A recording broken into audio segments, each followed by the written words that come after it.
It's about a 12-minute pursuit, bumped into his vehicle. I get out, gunpoint, show me your hands, giving him verbal commands, right? He gets out, and the guy's completely naked. Oh, no. Did you know you're being recorded? I go, okay, yeah. Hi, Mom. Hi, Dad. But anyways, you're getting pulled over for this. You're going to get a citation now. If I were to go out to a call and, I do something for them that works out in their favor and just like, they're like, finally, something's good's happening, that's kind of when I feel really good, right, about my job.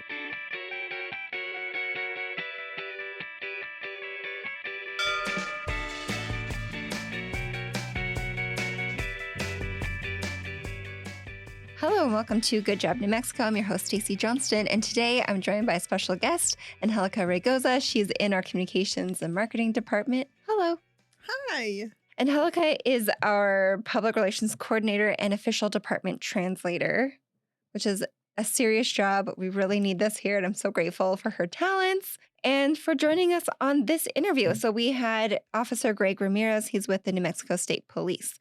This was a really fun interview. We talked about a lot of things of how you get started as a state police officer, discount tickets, which isn't the correct term. Just fun things of knowing exactly what he does day to day. What did you think? I think he was great. He told us a lot about his training and how he kind of got there and, the steps he took to get to where he's different certifications. Yeah, what I really loved hearing about was the polygraph test. That's right? a very interesting experience, yes. It's something that I don't know if I would pass. I think my heart would be like beating out of control because it's like I know I'm telling the truth, but I'm so nervous that it's going to look like I'm not telling the truth. I don't know. I don't know if I'd pass. My experience was like dark room, person behind a computer screen, and then just looking at it and going, let's ask that question again. And I'm like, now I'm really, really nervous. If I wasn't before, now I am. Yeah, and I wonder why it's in a dark room, because when you see this portrayed on TV or movies, it is a dark room, and I don't know why. I feel like there's two extremes, right? Like either dark room or like full like bright spotlight on you. Yeah. And that's like a super weird, either or would be not ideal. But before we dive into the episode, let's learn a little bit more about you, because we met during an interview that you had during pandemic. So it was all virtual over Zoom, but you were actually with our department as a contractor. But can you give us insight into your career path and how you came to be a contractor and then eventually with us? Yeah, this started in high school. I kind of set in stone what I wanted to do, whether it was interpreting or translating something language related. I graduated from West Mesa High School with a bilingual seal from APS and then transitioned to getting my bachelor's in linguistics and Spanish. That was a rough 3 years. And from there, I went on to do my master's. So I moved out to Ohio, to Kent State, to do my master's in translation, which is English and Spanish as well. So it's a fun path to go through because you can take it and do so many other things, right? With linguistics, I totally changed all of it. But with linguistics, you can go on and do things like the military, things like coding. It's the way that languages work. With Spanish, you can do anything related to the language, right? I've got a basis for how languages work, and now you can go into what's the meaning behind the words and how you would use that in everyday life.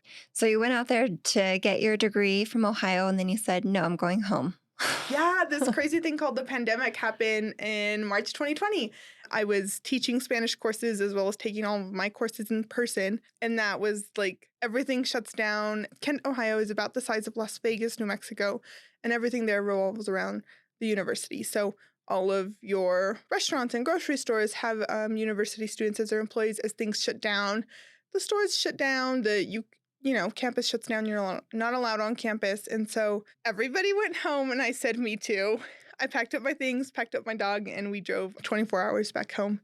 And I pushed graduation out just a little bit, just to August 2020, so that I could do that transition from fully in person to fully online, as well as student teaching fully in person to fully online. And then July 2020 started here as a contractor to translate the unemployment insurance application. And then she never left. And we're here. And we're here now. Yeah, I was hired on, I think, August 2021, and that just kind of took off, right? We started with unemployment, and now I do translation for all 5 divisions in the department, all of the offices, units, bureaus, things like that. Language access is equality for all. So anything we do in English needs to be accessible to somebody that does not speak English. Yeah. We're here to make sure it gets done and be accepting of everyone does not have English as their first language. Yep. And there's no shortage of work. It's continuous and we need it. And it's a really highly coveted position. And we all appreciate the work that you do here. So thank you so much. Thank you. And I'm glad that you were here with me to talk to Officer Ramirez. And we hope that you all enjoy this episode. So without further ado, here's the episode. And without further ado, here's Officer Ramirez. Okay. So can you tell us about where you grew up? Yeah, sure. So I was born in Roswell, New Mexico. And then about a month later, I moved to San Diego with my parents. So my dad was in the Navy. So we were there about 10 years. And then my parents wanted to go back to Roswell, New Mexico. So went to middle school, high school, junior college there, and then moved to Albuquerque. And I've pretty much been in Albuquerque ever since. But yeah, I went to Goddard High School. Then I went to NIMI, New Mexico Military Institute for football. Graduated from there. I went to UNM. Graduated from UNM with a bachelor's in criminology and psychology. So did you know already that this is the path that you wanted to take? Yeah, somewhat. I mean, my dad was after he got out of the Navy, he went with Travis County Sheriff's Department. So I kind of had an idea. I've always wanted to be in law enforcement, but he wanted me to take that step higher and go to state police. Are you the oldest? Do you have siblings? Yes, I do. I have a younger brother. He was 31. He tragically passed away, unfortunately. And then I have a little sister. She's 25. And then another little sister. She's newer. She's 7. So. But was it kind of expected, or did you just think, yes, I want to do exactly what I see my parents doing? You know, it's hard to say. I kind of wanted to be a lawyer, be an attorney. But then again, I definitely liked all the stories my dad had, and his lifestyle to work ratio was always awesome, right? So definitely I thought I could definitely do that. From being at NIMI, did you see from your classmates there was one of two sides? Either you responded to that type of a structure or you went against the grain and thought, nah, this isn't for me? Probably thought I was going to go into this. My final rank at NIMI was a first sergeant. So I wore the round hat and everything, got to, yell at some people. But I think I was definitely more chill than the other first sergeants. I was a lot cooler with my guys. As long as they got their stuff done, I wasn't, too mad. So, but I graduated early from NIMI, so I only did 3 semesters there. So I was only a first sergeant for, I don't know, a couple months, but it was still fun. Back then I was, doing football, and I really thought I was probably going to go to the NFL after. For sure. My kid's 11 right now, and he's like, I'm going to be in the NBA. I'm like, keep on dreaming. Right. Yes, please go to the NBA. That was the dream. That was a goal. But and then I went to UNM, played a little bit of football there, but stopped. They weren't offering me anything. So I was like, I just got to get my schooling done. And then that's when I started focusing, hey, law enforcement might be my calling. Did you went straight into law enforcement after UNM? So I took about 6 months off, kind of just debating, which law enforcement agency, if I should try federal. But then, one day I was in Roswell with my dad, and he was telling me that there's this big group of guys by the bar. They're all celebrating, and it was New Mexico State Police, and it was their bomb team. And they're celebrating a huge raise that they got. He was like, yeah, dude, if you want to get paid a little bit more than the local agencies, you probably go to state police. So I went and, my dad introduced me to all of them, and we got to talking, and they kind of recruited me as well. And I always had that in the back of my mind. Dang, I need to do New Mexico State Police, try to get paid a little bit more, and then that'll open up more opportunity windows for federal or, within the whole department. There's so many opportunities, so many different teams that I could do. So it's, about 6 months. Back then it was 22 weeks. Now it's 20 weeks. But as soon as I graduated, I got stationed in Las Vegas, New Mexico. So do you guys know where Las Vegas, New Mexico is? For sure. Yeah. This is exactly where I feel like I'm going to see a state police officer. No joke. As soon as you leave Santa Fe and you're heading that direction, there's a lot of places there to hide. And I'm always like, this is the corridor where you don't want to mess around. Right, yes. There's definitely some spots where we can just go and park our unit and just see people. But, there's a lot of people that go, they exceed the speed limit by so much. It's crazy. There's I think the highest I've gotten one was at 112, and it was in Vegas. So it was really fast. So that was an easy one. Yeah, I mean Vegas was really fun. Did 2.5 years there, and then got my transfer into Albuquerque. So I did patrol in Albuquerque for about 5 years, and then got into recruiting training. So I've been in recruiting for the last 2.5, 3 years. I went to the governor's detail for 2-3 months. That schedule was insane. So wherever the governor went, we would go, and she was always going everywhere. It was really cool though. It was really, really fun experience. But the schedule, probably not for me. I have a little girl, so she was calling me, like, she's 9. She'd call me like, "Where are you?" I'm like, "I'm still in LA or still wherever, you know?" And it kind of got hard. So that's why I went back to recruiting. When you're applying to even get into the academy, what's the test that you have to take to get in? Because there's a couple different things, right? Right. Yeah. So the hiring process takes about 2 to 4 months before you actually go into the academy. So the first thing is, you submit your application, then you take a PT and written test. After that, you go into polygraph. After that, you go into your background. That takes about 2 weeks. And then you go to an oral panel interview with 3 oral panelists interviewing you, basic job questions. And then after that, you go into your psychological and medical evaluation, and then chief selection. Chief selection is where the recruiters present that applicant, and the chief pretty much gives a thumbs up, thumbs down. That's all it is. So what would you recommend to somebody to gear up for that whole process? What should they be doing? So it's a lot. It's a lot of running. It's a lot. Do you recommend running in heat situations? Yeah. What's the training? Break it down. So the good thing about Santa Fe, it's a lot cooler than a lot of other places, even in the summer, right? But the academies are usually in the spring or the fall. So they start off really cold, and then it gets a little warmer, or it's never in the summer, right? So it's not too hot. But as far as like training, I suggest running in the mornings, early in the mornings, because that's in the academy, they start running like 5:30, 6 in the morning. And by running, what do you mean? Like marathons? the 5 miles or? They don't, there's an entrance exam. Like it's basically the same PT test that you take in the beginning to get in. And you'll get that PT, that entrance exam, right before you go into the academy. So they know where you're at and see if you've been preparing. And then, they run you guys, or they run the applicants a lot. It's not too crazy. I wouldn't say like marathons or anything, but Okay. It is challenging for sure. I remember thinking when I was in the academy, we would run about a mile or 2, and then they would stop to smoke us, which means like, make us do push-ups, yell at us, make us do sit-ups. And I remember thinking like, these instructors are just, kind of resting, they're like, they're taking a break while we're, And so I've got to see the other side of it, and it does work, like you're not essentially resting, you're still like moving around, yelling, but it's pretty fun on both sides, Yeah, so for somebody that really likes fitness, Oh yeah, this is the path for you. I am not one of those people, so I'm not.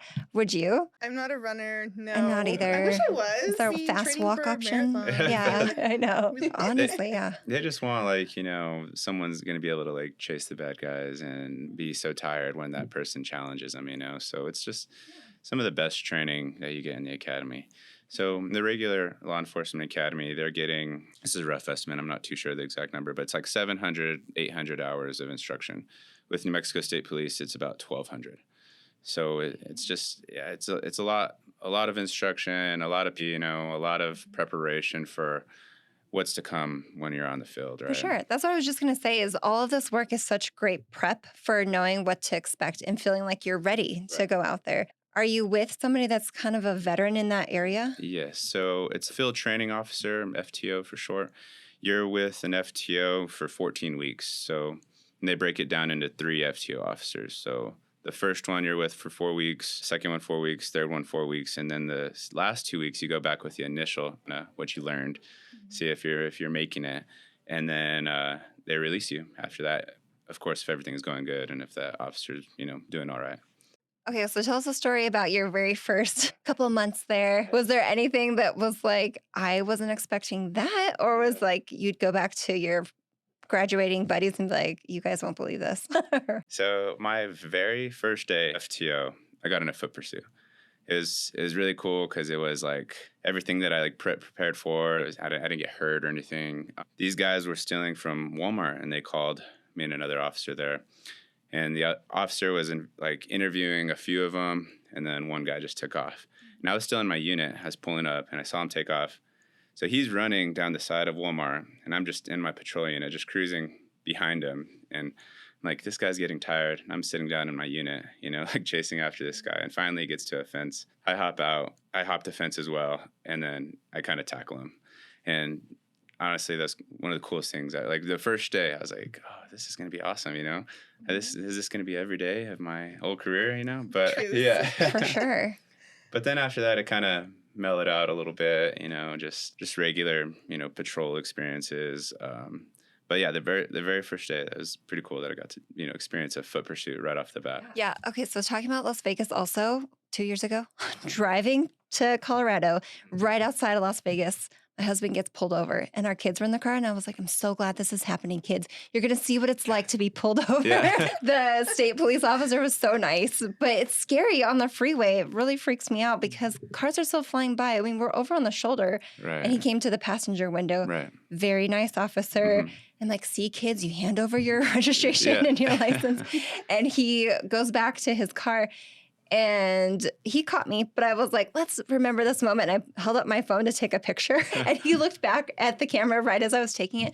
Was that a big no-no? Are you not supposed to do that? No, I mean, you get a lot of people that are kind of, they want to be YouTube famous or, they want to post everything on TikTok, trying to get a rise out of an officer, right? But what a lot of people don't understand is that we're recording too, right? We're always recording everything, every interaction, especially on a traffic stop. But yeah, I get those guys, as soon as you pull them over and they have their phone in their face, like, why not? That's more aggressive. And they're rude, a little crazy, But no, I mean, I had a guy did that same exact thing. He's like, did you know you're being recorded? I go, okay, yeah. Hi, Mom. Hi, Dad. I was like, anyways, you're getting pulled over for this. You're going to get a citation now. Did you guys get a citation? He was very nice. He was like, we're actually doing a discount this weekend. And I was like, that's great. And he's like, do you want to go to court or pay it now? And I think it was like $35, honestly. Oh, yeah. And we're like, we'll just pay that and thank you so much. Right. But yeah, it was a great little photo to show our family that we were going to go visit and be like, look how our trip was on the way up here. And I'll never let him live it down for sure. That's the start of a trip. I did get a discount. Yeah. Is that a thing, by the way? I did get a discount, but I had to get out of the vehicle, and then my friend was in the passenger seat. We were all kind of freaking out. I retold the story of why we were even in Las Cruces for a concert. And I went through my whole spiel of like, I won the tickets, and it's Garth Brooks, and that made my friend freak out even more. And she's like, oh no, she's gonna get arrested. Yeah, it was intense. Right, ours is paid. I just want to put that on record. So for like officer safety purposes, now they're starting to pull people out of the vehicle. The safest way to approach a vehicle is to not approach the vehicle as much, right? You don't want to do too many approaches. So the handwriting citations, we're just doing 2 approaches. First, initial approach, hey, driver's license, whatever it is. Go back to the unit, run their information, fill out a citation, go back, and then they sign the citation, that's it, or warning, whatever it is. But now we've gone to, the electronic new digital technology way where we print the citations. So we go to the passenger side, or we go in the initial contact, and then we go back, and then we have to print it out, and then we have to scan in their signature. So if we did 3 approaches, we'd go initial contact, print out the citation, give it to them, have them sign it, go back, scan it in, then go get back, and then have them and then give the copy to them, right? So to avoid that, we just pull people out, and it's just one to the vehicle. And they come to the car, right? Instead of walking back. Then the discounts. It's so funny that you call it discounts. It was 50% off. Yeah, so the miles per hour, like over 5 to 10, is a certain amount of money. It's just guessing like $50, and then 10 to 15 is like 100. So that officer may have just dropped down the miles per hour going over just because it's his discretion, right? He said, you guys probably being cool, being very nice. So he probably just dropped it down, which is sometimes what I would do, So nowadays it's kind of hard to come by that's someone that's super respectful, super nice. And so it's really hard to give those people like citations when they're like, being like that, opposed to someone that's being a jerk, and like, why'd you pull me over? And it's very easy to give them a citation, So it pays to be nice. Oh, yeah. Which you should just do anyway. How should a person prepare for someone approaching their window? I mean, because I was told way back when, you turn the car off, you put the keys on the dash. No, 10 and 2, because it must be scary, I would think. It's like, you don't know what you're walking up on. And then, I mean, most people keep like their registration in their glove box or their center console, so they're in there digging. What's the appropriate thing for a civilian to do? That's a really good question. So you can do either or. It's just, we get a lot of people with tinted windows, and then they roll down the window just like 2 inches, I'm like, oh, come on, I can't be. At that point, I'm not even going to go approach the car, right? I'm going to just ask them to get out. And if, they don't want to get out, we're going to be there all day, and I'm just going to ask for backup. But I think the appropriate way is just to come with respect, It's just like, hey, if you're afraid of reaching into your glove compartment, like, hey, may I reach in my glove compartment? I just need to get this. But I don't think there's anything wrong with just grabbing your stuff right away. Your, driver's license, insurance, registration, just have it readily available. I don't see any issue with that. But there are some people that are like, may I grab this? May I grab this? Which is cool. I don't mind that at all. Follow-up question. Yeah. Electronic IDs and insurance. So, is that cool now? Is it not? Do we still need a paper copy? Right. So I cannot wait until, you can just put your phone onto to pay, you can just pay right away, right? Yeah. I can't wait. We can just do our IDs like that. Oh, But I thought you meant tap to pay your tickets. Yeah. Oh, no, not that. Okay. That'd be bad.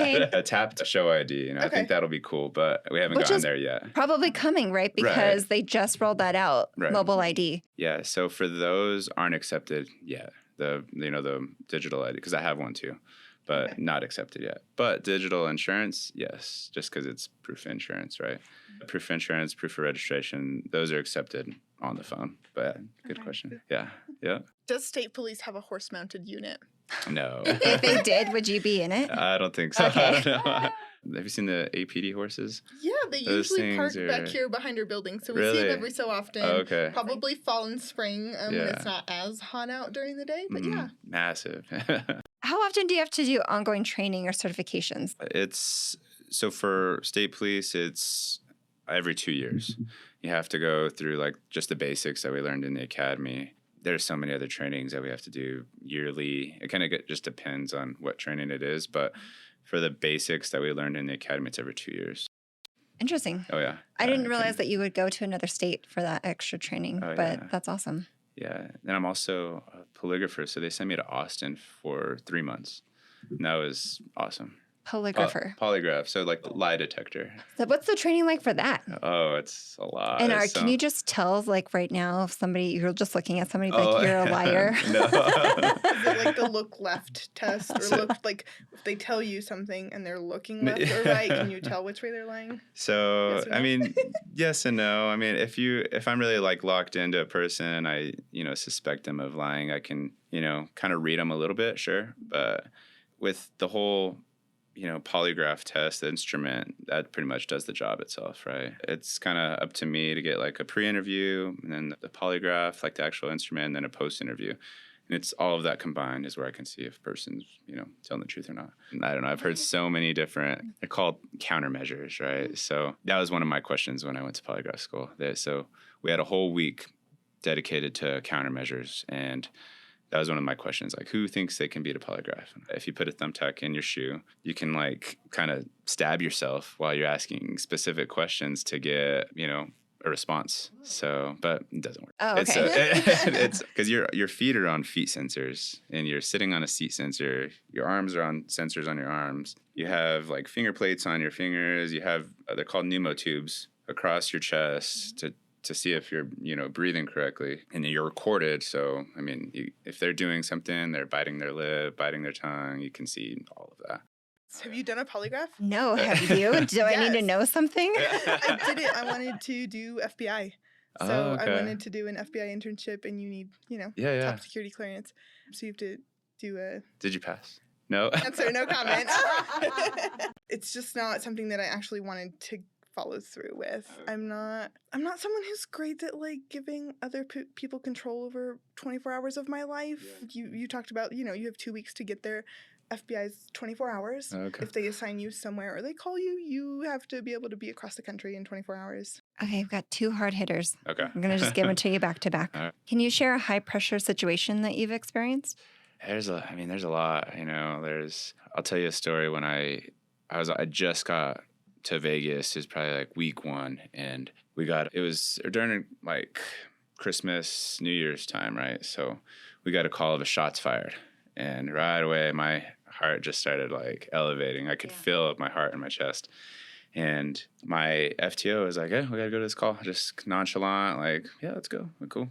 It's all right, ended up being fireworks, of course. Okay. New Year's, but it was just, I didn't know what to expect. Right. I thought it was like a high stress moment. I didn't know what I was getting myself into. But as far as like high stress, I don't know, any pursuit, honestly, is like really high stress. You kind of learn with experience, and the more pursuits you get into, you kind of know what to say, and on the radio, you know what to do. It's just kind of, I think it comes with experience. But definitely in my rookie days, those are like the high stress experiences. That was going to lead into my next question of just how do you cope and handle with that type of an adrenaline rush, and maybe possibly mixed with like fear of situation. Like, I don't know what I'm running into, but you go head first into those situations. How do you come down from that adrenaline, or how do you cope with it? And is that part of your training at the academy? Yeah, it is. You just kind of like, it's hard to say because it comes with so much experience. I don't remember like how I was thinking back then and how I coped with it, but with experience and knowing what to do, watching your videos, you kind of watch your own videos, like watching tape for football or basketball in high school, right? So you get to learn what not to say, what not to do, what I should do better. And then with our higher ups, they'll sit down with you and kind of show you your video and show you what you did wrong. My thing was with pursuits. I remember I said something crazy. Like, I can't probably say it out loud right now, but yeah, I don't know. I cussed, and then my lieutenant sat down with me and was like, "Hey, you don't have to say all that. Just calm down." Yeah. I was like, "Okay, I get it now." And then another pursuit where I was just, on the radio, like, "Hey, I'm following this guy. I don't know where I'm at." So later I sat down and like kind of learn the maps, learn what I have to say, learn the policy on what I need to be saying. Because under pursuit, you have to notify a supervisor. You have to call out your location, call out the speed, call out if there's, light, medium, heavy traffic. And you have to do that every like 2-3 minutes. And is that like the little receiver? What's that? The radio. The Oh, yeah. Just like a little radio. We have two, like the radio, the in the speaker. car, There's a radio. We have both. Yeah. Okay. So both. In the car and the one you wear. Right. Yeah. Oh, okay. So could you just say it on the one that you're wearing, or do you have to pick up the radio? Then the car has way better service than the one on your person. Oh, okay. So that's why we'll always go to the car one. You're trying to keep one hand on the wheel, but then picking up and like saying things as you're trying to focus. Exactly. I mean, you have to be really good at multitasking, I would think. A lot of people don't understand that. Like what all is going down, where all the multitasking we're doing, things like pursuits are going down, right? Right, and fast. Yeah. But I think, probably pursuits are like the most high level, but with experience and learning, sitting down, learning what you did wrong, you get better at it for sure. You wish people better understood about state police or had more awareness of? I think our jurisdiction, I think people don't know. I think people think that we're just state troopers, like we just have jurisdiction from fence line to fence line. They think we can't go out into the city or into the county and pull someone over. We don't have any jurisdiction. And then I think maybe our pay a little bit. I feel like people think that other agencies are just like top tier, and then state police isn't. I don't know. Yeah. But it's just some kind of misconceptions I've experienced. What's your retirement? Is it 20 years? It's 25 now. 25. So, okay, so you got bumped up 5. Yes, unfortunately. Yeah. And I missed it by like a year and a half. Oh, man, I'm so sorry. I hope they're working on something to get back to 20, because 25 is a long time as a police officer, I think. For sure, I think so, and too. Then, so it's 25 years, 75%, whatever you're making at that point. And then 30 years, it's 90. And then you can get up to 33 and it'd be 100%. Do a lot of people go the distance for the 100% that you've known? Yes, because it's 25. So I don't think that's that long, So then again, there's some officers that are just 20 and they're done, They don't want to be, they just want to retire and do something else. Yeah. How many years are you in? Almost 10. Oh, congratulations. Yeah, thank you. You're going to celebrate your tenure? I think you should start putting the word out now to your coworkers. Yeah, your supervisor, Yeah, almost. What's your crazy experience that you've ever had? I think, I have like a lot of crazy experiences for sure, but I was patrolling in Albuquerque. They had a call of some business getting broken into. I don't know what it was. I forget. It was like a fencing business. So anyways, I go over there and there's a cemetery right next door, and there's a car And I'm like, oh, this guy is probably the guy that's breaking into this place. So I go over there, and he turns on his car and just takes off. And it's a pursuit, right? So it's about a 12-minute pursuit, but 12 minutes is a long time when you're in a pursuit. No one's with me. I'm just by myself. And it's like probably like 2 a.m. We go all the way down the interstate, go downtown, and I went to go make a pit and maneuver where I hit the rear of his vehicle to spin him out. And he ended up just giving up at that point. So he stopped. I kind of bumped into his vehicle. And at that point, I got out to make a felony stop, which is where I get out, gunpoint, ask him, hey, show me your hands, giving him verbal commands, right? What I did not prepare for was as soon as I asked him to get out, he started following my instructions. He gets out, and the guy's completely naked. Oh, no. I'm like, yeah. I said, hey, man, do you have any shorts or anything? And he's like, yeah, in the back. So grab the shorts, just spread them out for him so he could put his feet in.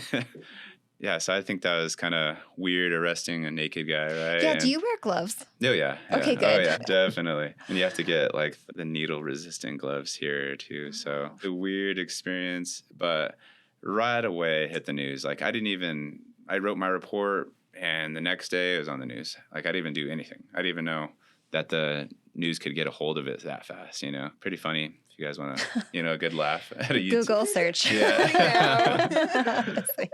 Okay, we're going to go into rapid, not so rapid questions. Ready? Okay. What's your biggest fear or phobia? I forget, there's a term for it, but it's like being in open water or in the ocean. Yes, thalassophobia. Yeah, I think that's I think that's one. What do you like most about your job? Right now, I like polygraphs, honestly. I think that's like really fun to me. You hear the craziest stuff from these applicants, they just want to be so open about everything. I'm like, dude, I didn't need to hear all that. No. TMI. I like seeing, like, if I were to go out to a call and, I do something for them that works out in their favor, and just like, they're like, finally, something's good's happening, that's kind of when I feel really good, right, about my job. Do you like to eat out or bring your lunch? Eat out. I love to eat out, but that's my problem for sure. What's your go-to spot? I like Pokey. Okay. And I'm trying to think what else. It's my go-to spot. Oh, it's a breakfast restaurant on Osuna. Vix. Yeah. Vix is awesome. That place is jam-packed. You got to get there. Yeah. And then for coffee, Pino. I always go to Pino. Yeah. Yeah. Do you have a messy desk or a clean workspace? Right now it's clean because I just moved into a new desk. Yeah. I think it was pretty messy. I'm not going to lie. If you weren't doing what you're doing right now, where would you be? In the military, I think, or I'd do a civilian polygrapher job or personal training, I think. What branch of military? I don't know. I would probably the Navy. It's what my dad was in. Or the Air Force. I always liked the Air Force. I don't know. For sure. Yeah, my family is all Air Force, Okay. So correct answer. We're Navy. Yeah. Just They're all kidding. good. They're all good. Okay, and then our very last question is red or green? Green. Nice. Sure, yeah. Thank you so much for being here with us today of and course. sharing Thanks for your having journey. me. I appreciate it. Yeah, thank you. Bye. This has been a New Mexico Department of Workforce Solutions production. Our producer is Milo Koleski. This episode was engineered and mixed by John Sloan. Theme music is One Fine Day, courtesy of podcast.co. Follow the show on social media at GoodJobNM. For program funding, visit our website, dws.state.nm.us/funding. Bye.